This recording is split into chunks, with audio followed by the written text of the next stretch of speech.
Whenever I see a post about P-pop's timeline, creators would usually simply give the history of Filipino musical groups, or else start with the current generation. So I wanted to share a bit more nuanced timeline. This is the evolution of P-pop, a history of identity. Before the modern idol format, the Philippines established a deep culture of musical ensembles. While not pop in the modern sense, these groups proved the local appetite for collective performance. The 1950s and 60s saw the rise of groups like the Mabuhay Singers, followed by the Philippine Madrigal Singers founded in 1963. This transitioned into legendary vocal acts like Apo Hiking Society. It was formed in 1969 and the company formed in 1985, setting the standard for harmony and group dynamics that we now see in idol groups. This era introduced the sing and dance format that would eventually become a staple of the genre. The Manila Sound movement birthed groups like Huggy Bis, who were among the first to prioritize synchronized choreography alongside their vocals. Often called the predecessors of P-pop, the groups of this era were high-energy, variety show-driven, and deeply connected to the general public.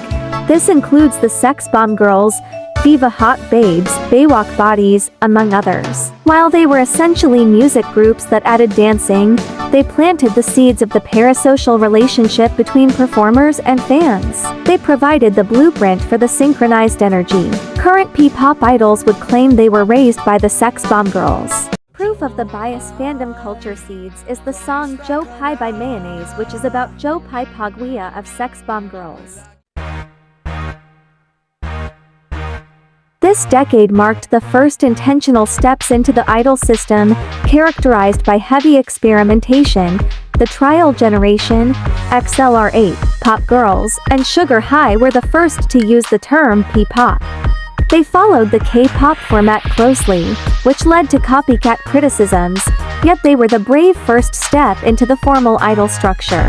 Another aspect of this era is the sociolinguistic foundation of the current P-pop. Artists like James Reid, Nadine Lustre, Sam Concepcion, Donalyn Bartolome with songs by Thyro Alfaro and Yumi Laksamana revolutionized the P-pop sound. Before this era, pop songs were either pure English, pure Tagalog, or other Filipino languages. This era normalized Taglish in lyrics, making it sound natural rather than cringe, and created the linguistic architecture used by current groups. We can actually see this low-key honored by current groups covering songs from this era.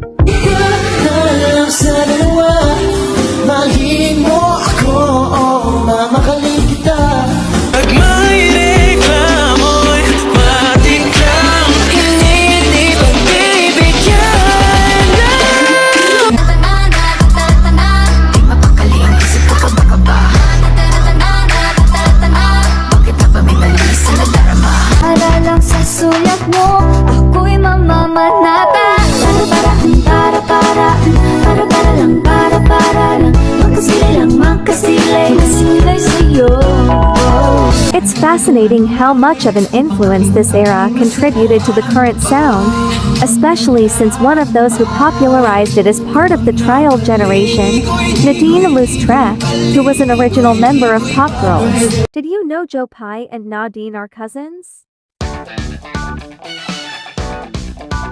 This era found the right formula, combining polished training with an unapologetic Filipino identity.